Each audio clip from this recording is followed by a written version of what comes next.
This is Jay Michaels, and here we are again in the Passion Pit.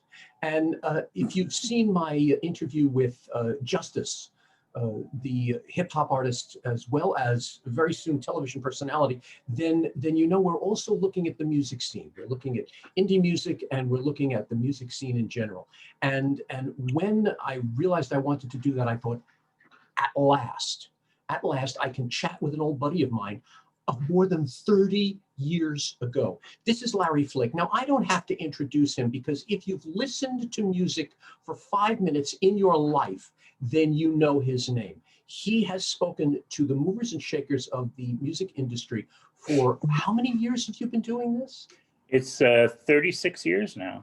Oh, okay. Since the moment we left Queens College, he just suddenly became a famous mover and shaker. I know he was at Variety. I think so.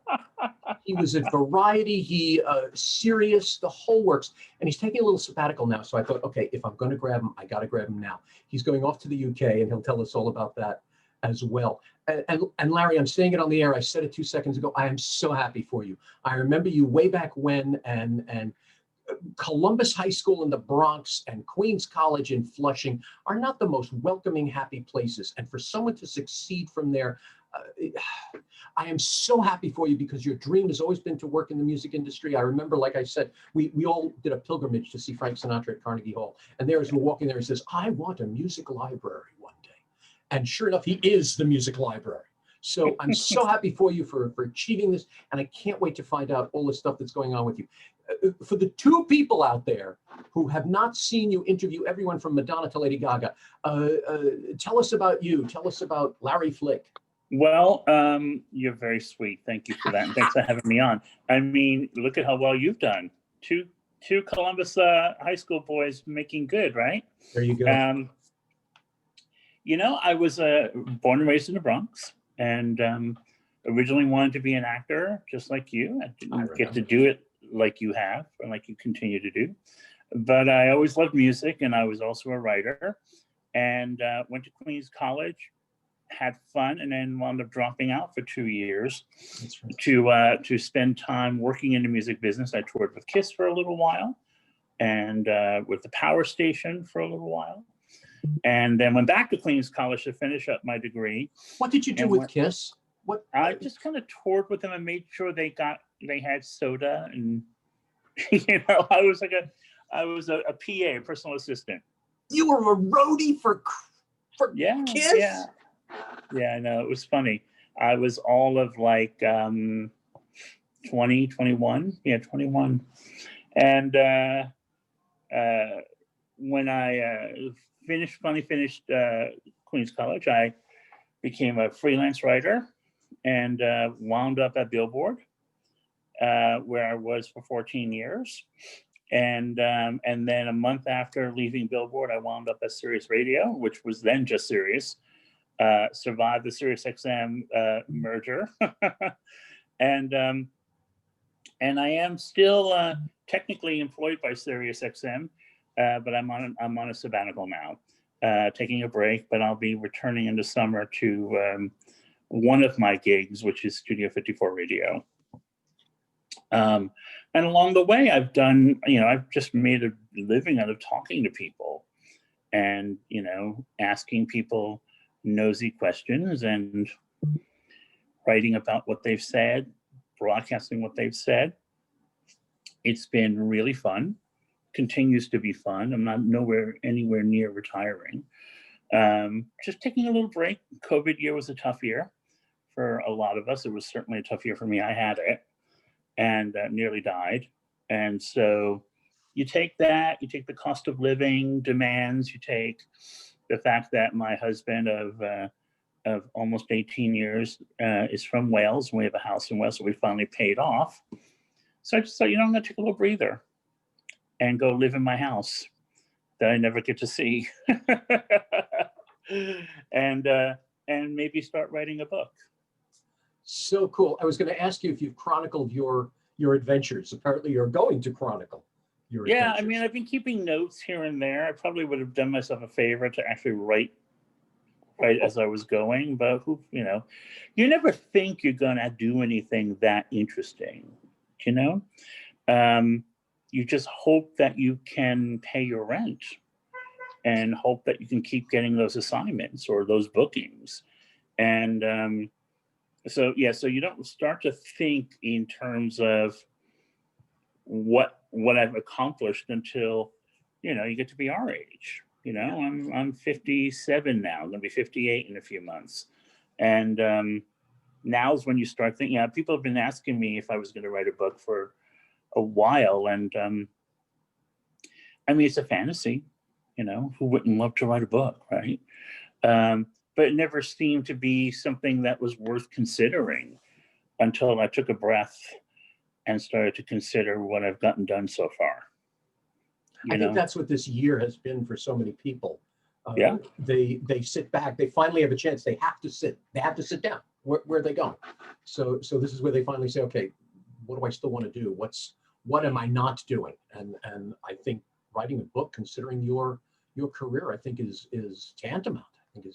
I think what happened this year for me, and I think I hope it's happened for a lot of people, is we were given the gift of a breathing space, in that, whether we liked it or not, all the external distractions that we build into our lives to keep us from thinking about the big things were taken away, right? You spent all those days and weeks and months in your home, and I spent part of it recovering from surgery.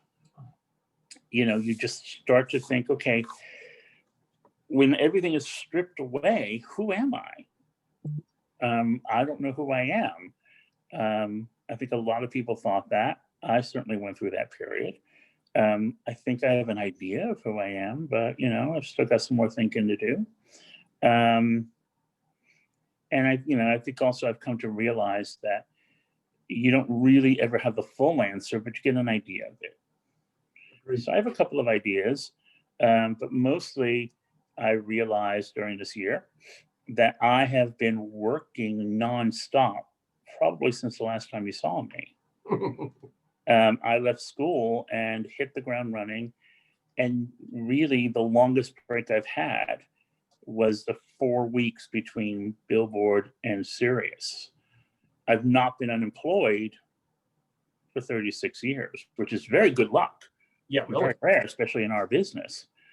But, there's a point where you think, I've spent more than half of my life chasing celebrities, and I don't really know what that means.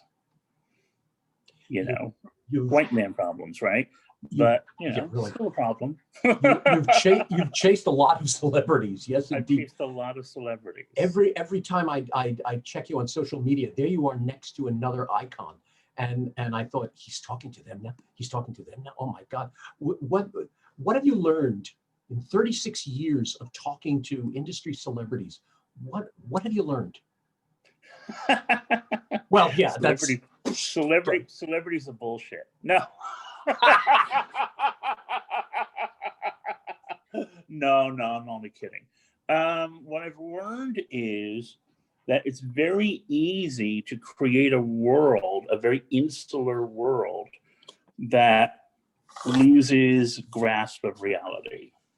Mm-hmm. I've talked to people who build these environments that are not always very real. And, nothing is forever. I've learned that both the easy and hard way. And, I've seen celebrities, grapple with that without really reckoning with it. And it's taught me in my day-to-day life to, just kind of be honest with yourself and don't believe, when people say, oh my God, you're so lucky, I pause, I take it in, and then I remember that there is a litter box filled with cat poop waiting for me to be shoveled, that after I talk to that famous person, I get on a dirty New York City subway to find my way home, that, I still have to stay within a budget when I'm doing my grocery shopping, that I'm not wealthy, even though I've been very lucky to make a decent wage my whole career. And that, it's sometimes it's a bit of a warp to go from spending time in a confined quarters with somebody who's living this fantastical, not very real life, to walking into the cold air of real life. And it's been good luck that I've had the success that I've had, but I didn't have all the success I pursued. In that, like a lot of people who do what I do, I tried to do the television route and it didn't work for obvious reasons. And I'm very glad for that now. I wasn't very glad for it when it didn't happen, but I'm very glad for it now because I never stopped being in reality. I've been, having a husband who's not from America, but who also has worked in the entertainment business and has seen the pitfalls of it, has been a huge blessing because he has never bought into the industry and has been really pushing me to take this little break for a very long time because he knows that it's temporary. And that's what celebrity is. Celebrity is temporary. It's very, very temporary. You remind me, Armand DeMille. He has since passed away. He was a very well-known psychotherapist, and he had a special called the plight, something like the plight of the gifted child, and he was talking about fear of success, and sometimes it's the fear of the wrong success, and I think we get caught up thinking this is where we belong, but no, this is where we think we are, but we're far happier here, and it's just as successful and just as good. So you're telling us about your TV world. You do it pretty good in music. So yeah, apparently that was not your right success. This is your right success. I mean, I when I was a journalist at Billboard, I did a lot of television, and I tried really hard to make it mean something more than just being a guest, and it just didn't work, and it wasn't supposed to. It was, I'm better suited to long form conversations. I'm better suited to not having to worry about what I look like. I'm better suited to,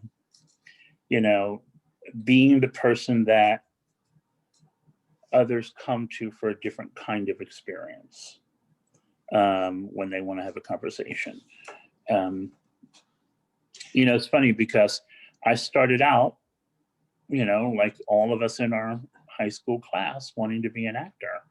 And I studied and studied and studied and studied and, studied a lot in ways that nobody in our class ever saw. I went to the actor's studio and I did a lot of all that stuff and, had a bit of a crushing moment when I just had to reckon with the fact that wasn't going to happen. And I kind of felt really mad that I spent so much time and so much money getting ready for this career that was never going to happen.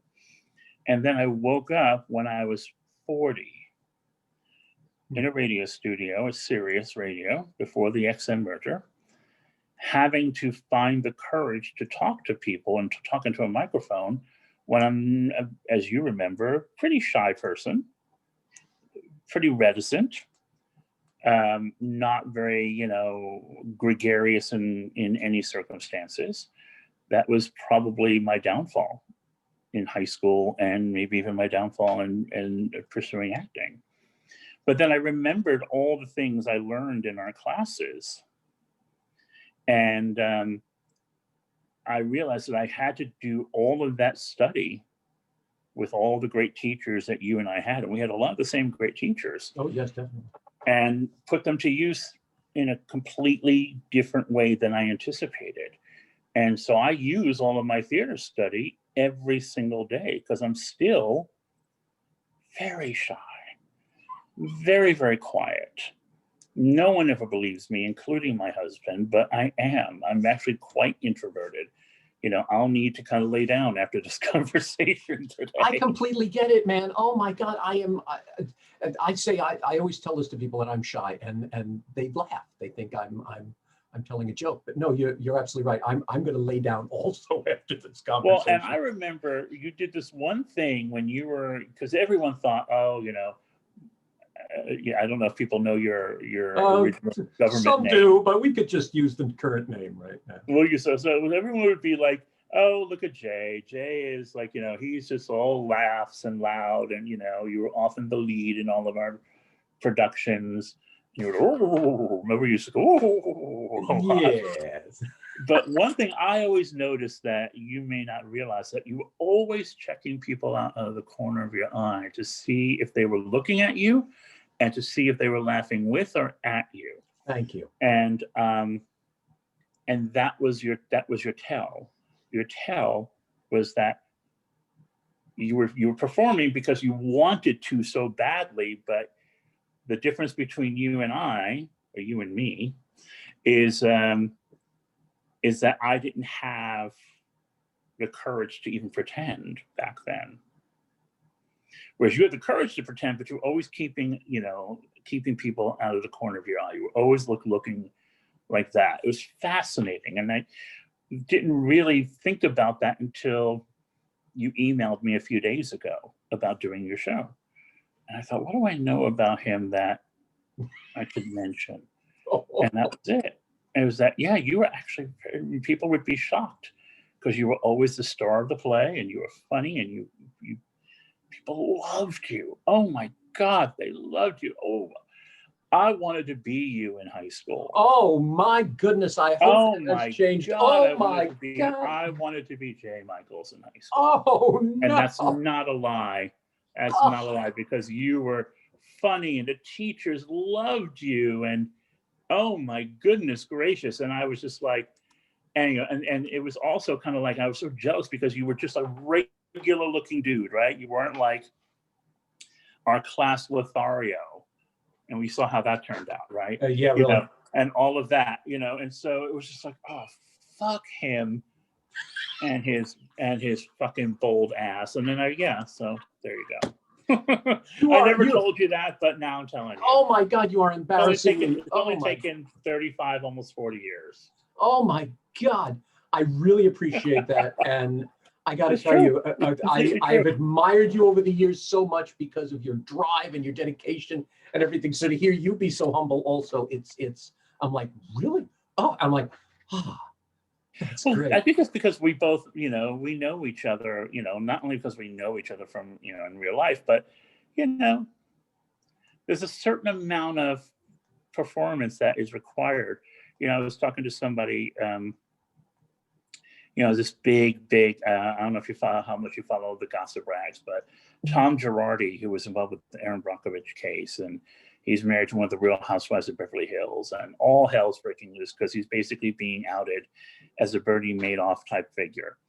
And I was talking to a colleague this morning, and he's like, and this is remarkable. I'm like, well, no, because you don't get to be that famous without knowing how to put it on. Right. And knowing how to be a little on the ruthless side. Right. I've had many friends, as have you, that from our days past and from whenever in our lives, where I'll look at them succeed and I'll say, how'd they do that? And I'll sit there and I'll say the same thing.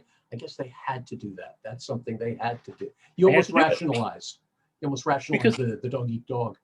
Well, because we, it's funny. It's very, very funny for us to be having this conversation, not just today and like this day of the week, but it's fascinating for me with the, this kind of like internal period I'm kind of imposing upon myself. We came from a very talented group of people, extraordinarily talented group of people.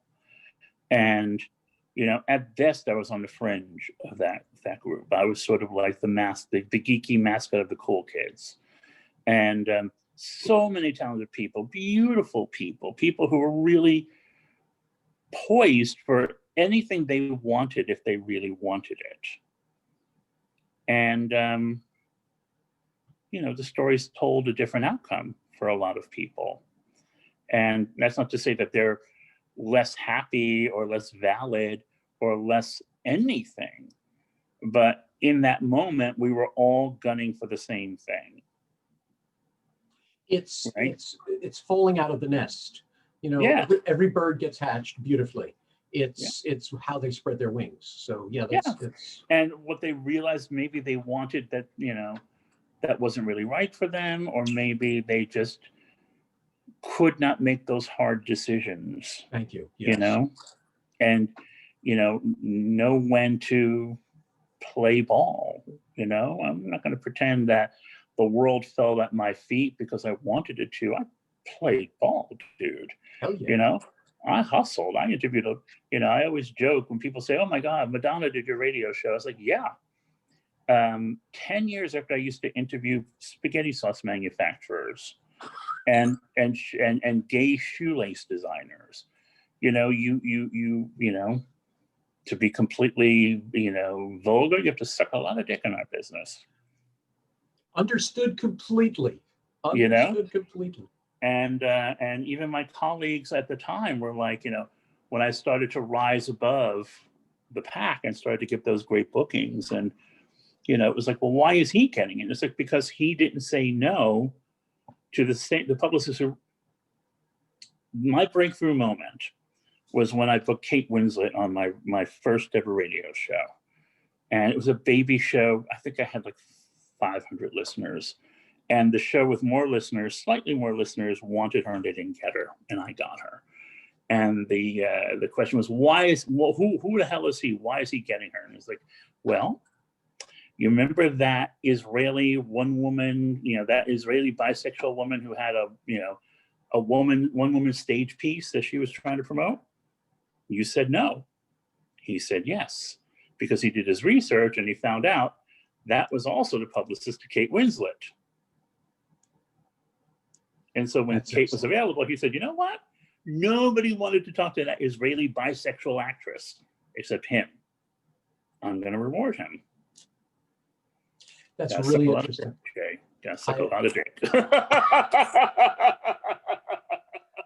You know, I follow the same philosophy on a varied level. My focus is indie artists, right. Because I want to see them now when they're struggling, when they're working really hard. Yeah. I want to say good job, just like you. I don't know how many times I would do something, and yes, out of the corner of my eye, is the audience liking me? Is they liking me? I don't know how many times I walked away saying they're not liking me, and it was crushing. And so when I get an indie artist, when I get someone who says, okay, this is my first film, this is the first play that I'm doing that went to a contract, this is the first time I'm on stage for this kind of show, this is the first time I'm doing off-Broadway, Broadway, whatever, I would like to be there and say congratulations. If in 10 years they're definitive and they come back and chat with me, great. If not, then at least they had that shining moment with me. So I get it, man. I get it. But see, you've actually cracked the code, because yes, you have to play the game to get the big star, the person who's already a big star, but you have no idea who the next star is going to be unless you take some risks, right? Because I learned that, you know, that was a lesson I learned from my late mentor, Timothy White, when I was an editor at Billboard. And he said, if it sounds good to you, we'll put it on the cover. And so, you know, I was able to put, you know, of the era that I was there, I was able to put Mariah Carey, Britney Spears, CNC Music Factory, Crystal Waters, all on the cover of Billboard, because I heard them first. They were not famous, which meant they were available. And all of them are still very loyal to me to this very day. And the same thing happened at Sirius. You know, the first time Adele came up to Sirius, she did my show. And then we did a little, you know, we used to have this great glass studio. And we would have performances and we would invite the employees to come down and watch. Nobody wanted to watch Adele perform. So the label manager, because no one knew who she was. So the label manager sent out for turkey wraps. And so there she is with a fever because she wasn't feeling well that day. She asked me to hold a brown paper bag in the corner of the studios in case she needed to throw up. She didn't. And she sang Chasing Pavements and My Hometown Glory, which were her first two singles, to a group of very disinterested Sirius radio employees. And I put her on the air. And she remembered that. And so 6 months before Rolling in the Deep came out, she came up and premiered it on my radio show. And then 6 months after that, she came up and she premiered Someone Like You. And that only happens when you take a chance. You know, when she came up and did Chasing Pavements, she was still an indie artist. You know, she was a girl from Wales who came up, you know. She was overweight. She couldn't afford nice clothes, so she was in yoga pants and an oversized T-shirt, and her hair yanked in a ponytail and black eyeliner on. But she still had that. She always had that voice. She always had those songs. Right. And so she came up, and I thought, well, you're gorgeous. You're amazing. Let's do something. And so, you know, it's the same philosophy that you're talking about, right? What you're really doing is you're identifying who people need to care about, right? You know, our business requires curators. And if I call myself anything, that's what I call myself. I call myself a curator. How do you know what a good piece of art is then, Mr. Curator? I only know if I like it. I mean, I can tell, you know, after a while, you kind of know what's going to work and what's not going to work. It's pretty easy after a while. How is it easy? What do you know? You've interviewed. How do you know? What do you smell? What do you feel? Well, you know, there are telltale signs that the industry will give you. You know, we used to have a rule at Billboard that was true up until the second I left, and it's still true as Sirius XM, and that is, if a company, like a record company, you could tell how successful the label thinks they're going to be based on how many copies of a record they send you. If you get more than one, nothing's going to happen. Oh, interesting. Because they realize that they have to pummel you with it. If it's, and when I mean that, I don't mean that about superstar acts. I mean that about the acts that you don't know about yet. Right. If they send you one copy, or they send you a song and not the whole album, or they wait for you to say, hey, I've heard about this person, why haven't I gotten it? Then you know that there's something happening here, and they're going to spend a lot of money on it. You know, in the television business, Netflix posts like literal hundreds of shows a year, but they don't send their cast out for every show. So my husband will say, oh, I've heard about this show. And I'm like, yeah, don't get attached to it. And he'll say, why? Like, because they haven't sent anyone out. I haven't talked to anyone from that show unless something really crazy happens. They're not going to spend any money on it. You know, so some of it is knowing the mechanics, the marketing mechanics of our industry. Some of it's just knowing company affiliation based on, you know, certain production companies have better relationships with the bigger houses, whether they be music houses, film, television, even theater. But when it comes to like the indies, the little bands, the little things, it's only just based on what I feel really good about, you know.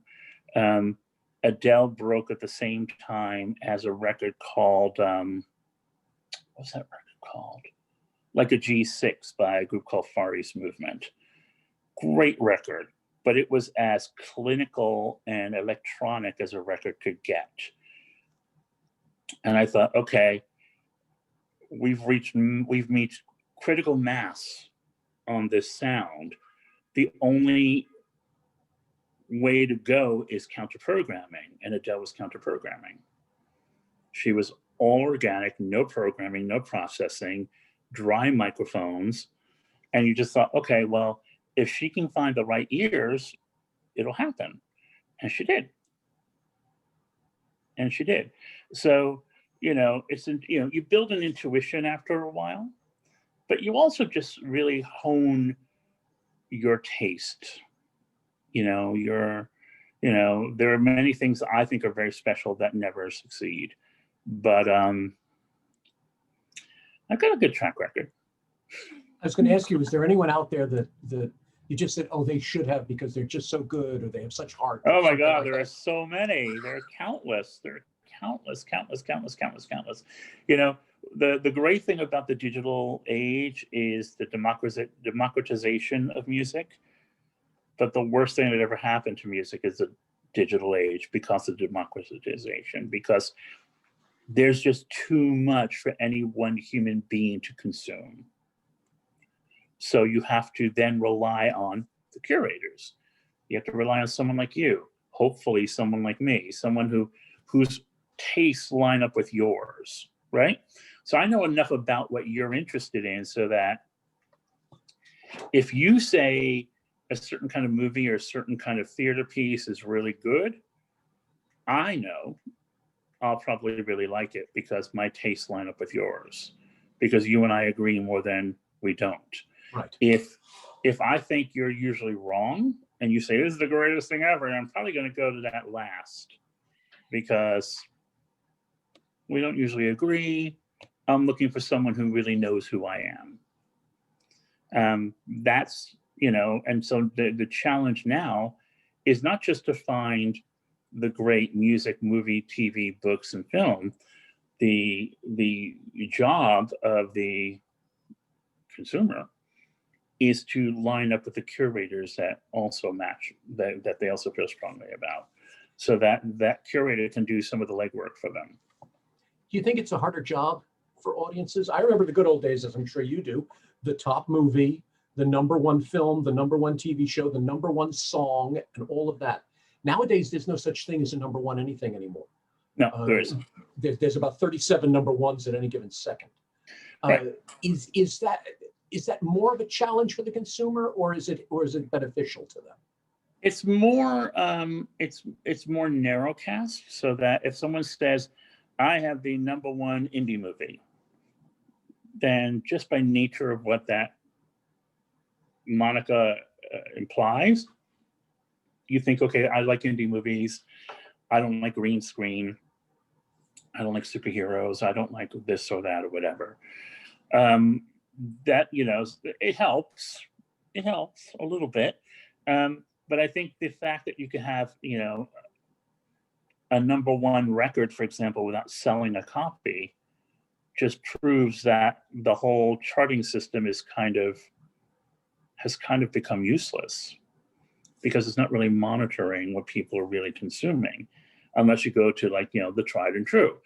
And, I worked at Billboard before and after the computerization of the charts, right? Mm-hmm. And by saying that, I mean, there was a period of time when the charts were what you called promoted, which meant you had an idea of what people were buying, but you also had promoters who could sway you, right? It was all human error, human reporting, so that if you're running Sam Goody records, I'm from Billboard, I say, hey, Jay, what's your number one record this week?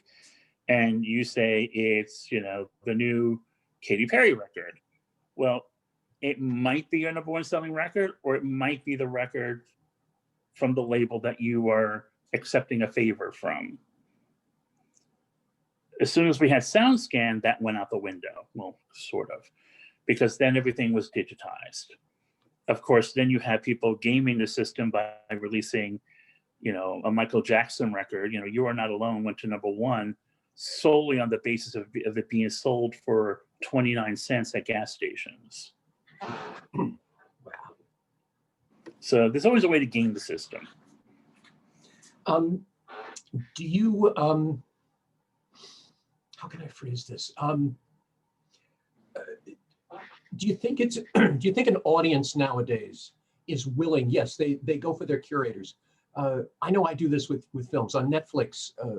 There's bundling. I know when Netflix buys a major property, they're also going to buy 10 other movies that aren't major properties. Mm-hmm. And so I'll scan across there and I'll say, okay, what's not number one?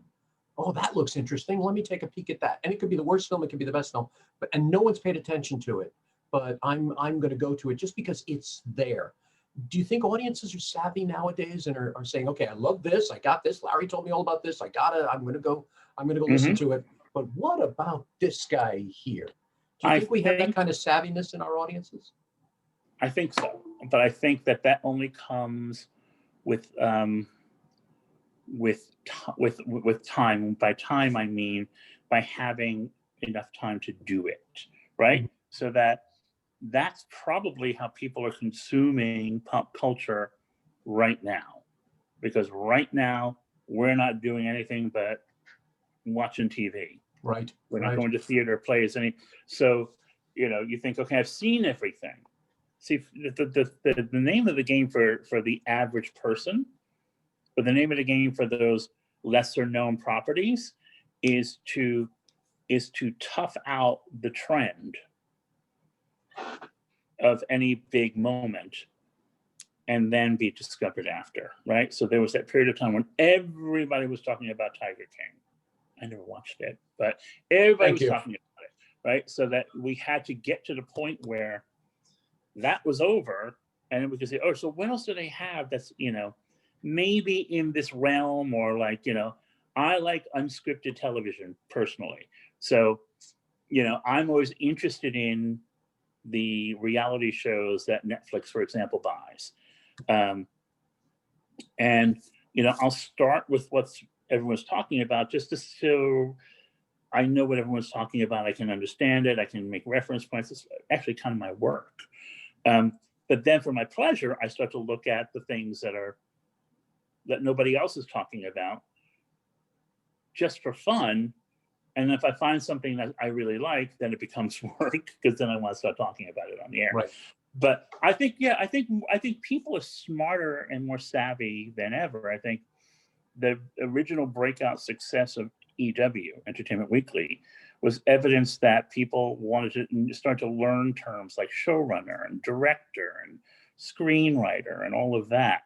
Those there are, people got smart. When I was at Billboard and we would talk to marketing people and artists, A&R people, artists and repertoire people, they started to become very well known among just consumers, because they would know that if when you think of something, if Craig Coburn at Geffen Records signed this record, I should listen to it. So people are smart. People are smart. Yeah. I think it really just comes down to how much time it's so competitive now. So now you just have to pray for people at the time in their day or evening or weekend to kind of consume. And the artist has to have the moxie to make sure people know their work is out. And you have to have, it's hard. It's hard. I have a friend who's a brilliant artist, music artist. The band, his name is Rod Thomas, but he records under the name Bright Light, 100% DIY. And he's one of the rare artists right now who does not do well on streaming. He actually sells his records. He sells hard copies of his CDs. Because he doesn't get streamed, because people he's made a big part of his image is, I'm doing this 100% for myself. If you really like my music, support me by buying my records. Because that's how people know him and support him, he didn't turn up on any of those year-end Spotify lists. And in the Spotify world, he's invisible. Even though he's toured 3 times with Elton John, and he toured twice with Cher, and he has sold millions of records, he's not famous because he's just gone a different way. He's figured out how to take the indie route and just completely kind of undercut it. Do it all himself. Yeah. You should have him on your show. He's amazing. Oh, I'd love to. I would love to. It's brilliant He's ingenuity. He's right up the alley of what you're talking about. I'd love to. I'd love to. Send me contact info. Yeah, I'd yeah. love Well, to chat with him. I'll put you in touch with him. He's brilliant. And he's in Excellent. New York. He's a Welshie who now lives in New York. Do you think what he's doing is? Do you think he needs to get onto the streaming? Do you think he needs those accolades? No, I think he'd like to. I think every bit of publicity helps, right? So then when everyone's posting on Instagram, like even I did it, you post your most streamed artists. He wasn't even my most streamed artist because, well, I bought the CD and I listened to it on that, So,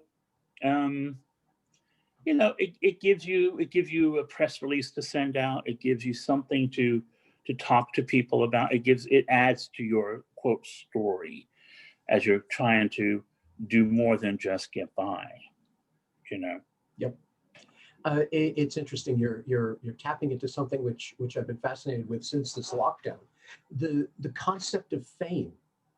The notion of what is famous, of who is famous, of who's alluring enough to be famous is changing rapidly. Oh yeah.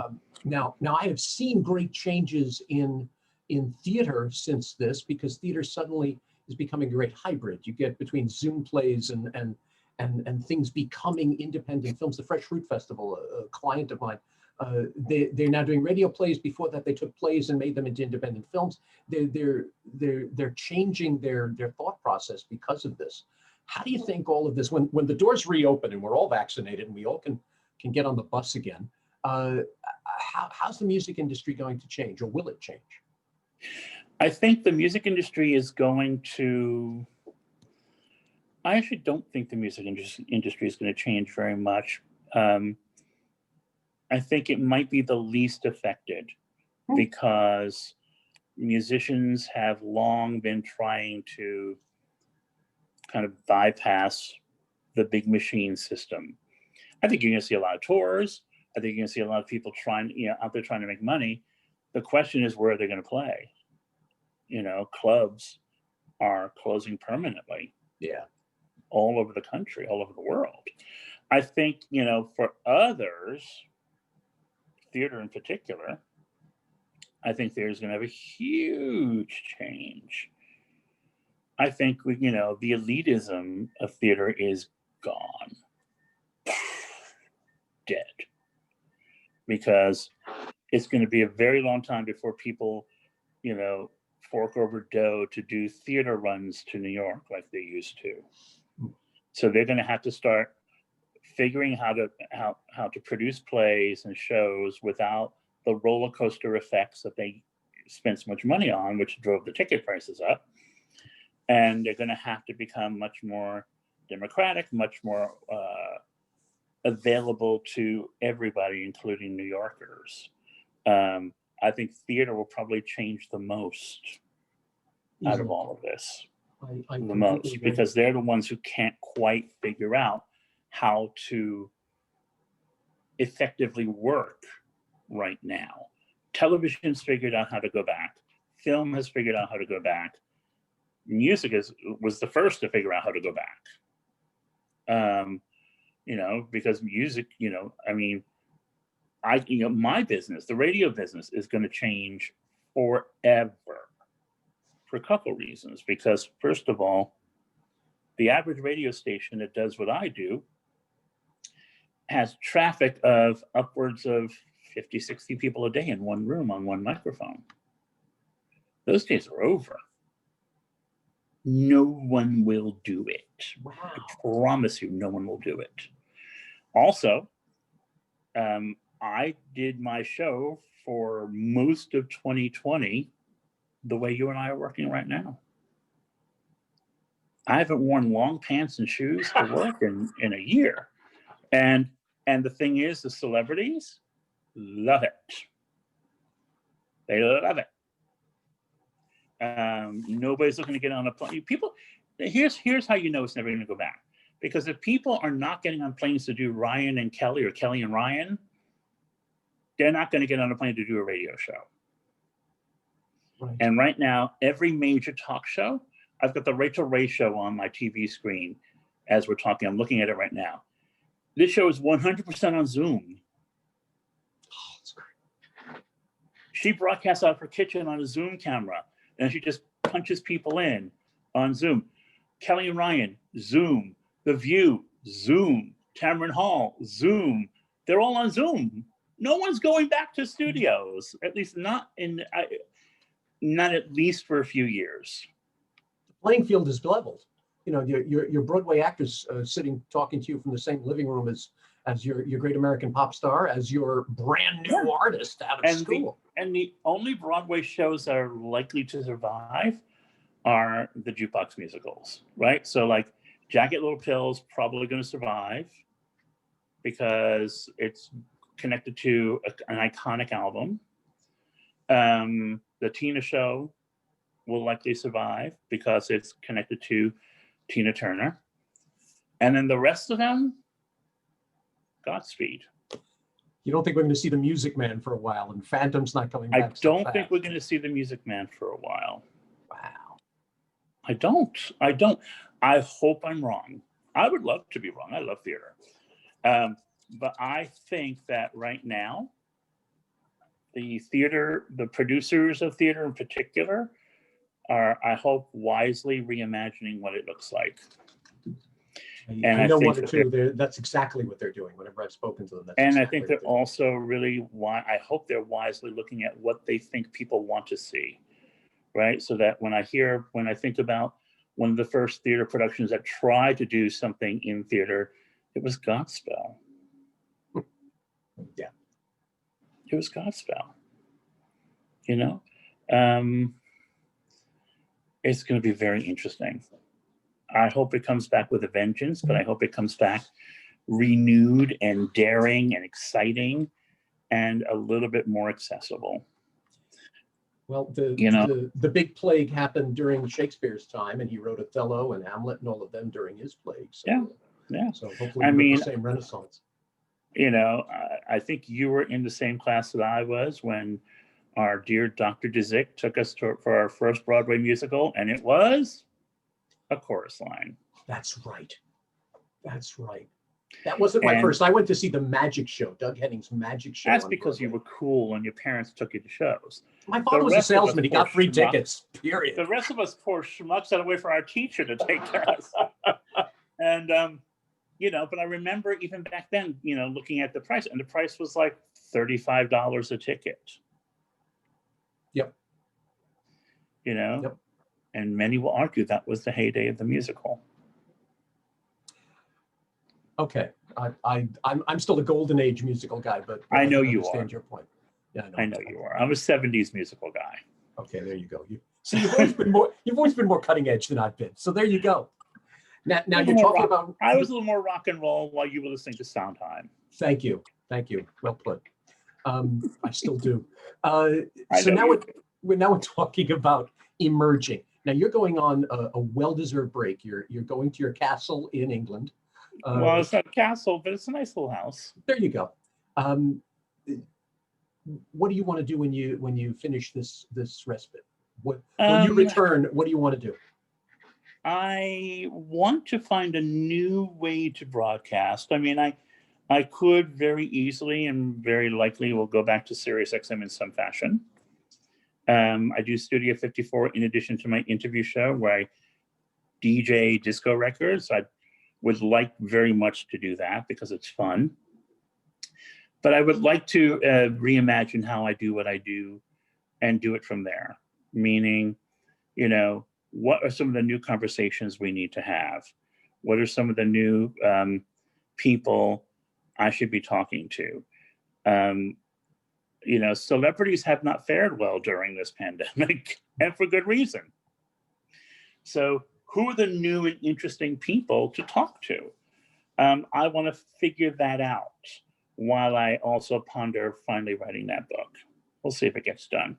But yeah, so it might be at Sirius XM, it might be in podcast form like everybody else, or I may just call it a day and get a job in a pub. I'm not really sure. I can't imagine that. As shy as you say you are, something tells me the microphone's going to lure its way back to you. I think because I like, you know, because I actually like it. I like it. I sort of missed, there was a show I did a while ago that unfortunately ended because the station went away, where I, just talked to people about career issues, pop culture, politics. And it was much more of a communal circle that would occasionally be visited by celebrities. In my fantasies, that's what I do. I do a version of that again, because I just love talking to people who are just interesting, about things other than their latest movie. So when this is all over, you're going to find the next great artist, because you're going to get them at their start. I hope so. You never know. You never know. That is great. That is great. Question. The thing is, I haven't just committed to anything, because I'm allowing myself for the first time, really, since the last time you and I saw each other, to not have a plan.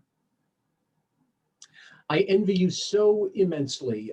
I am a dyed-in-the-wool workaholic, and I am too. And my vacation usually is doing another job somewhere. So me too. So the fact that you're able to pull yourself away for a break, I think, is necessary, commendable, therapeutic, whatever all those positive adjectives. Almost Dying will do wonderful things for you.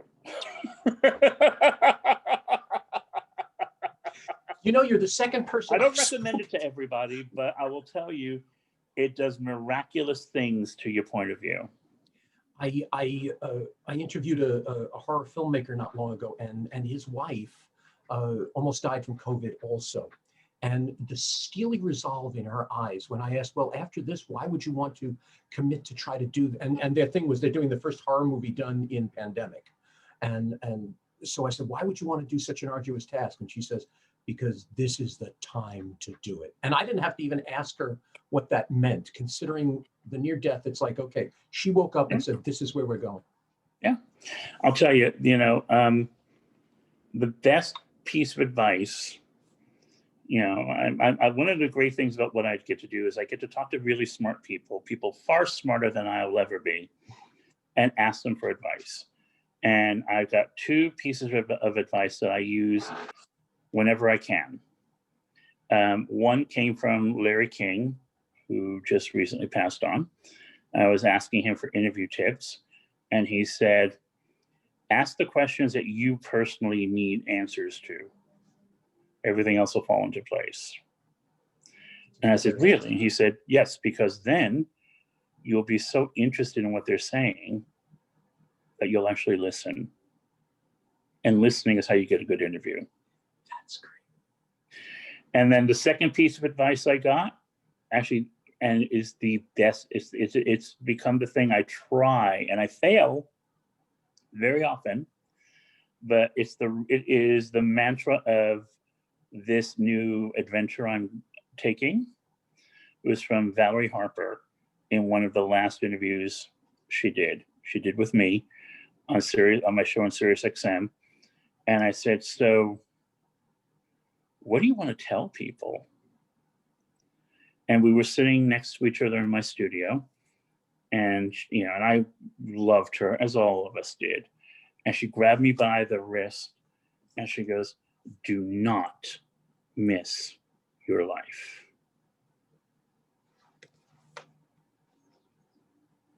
Okay.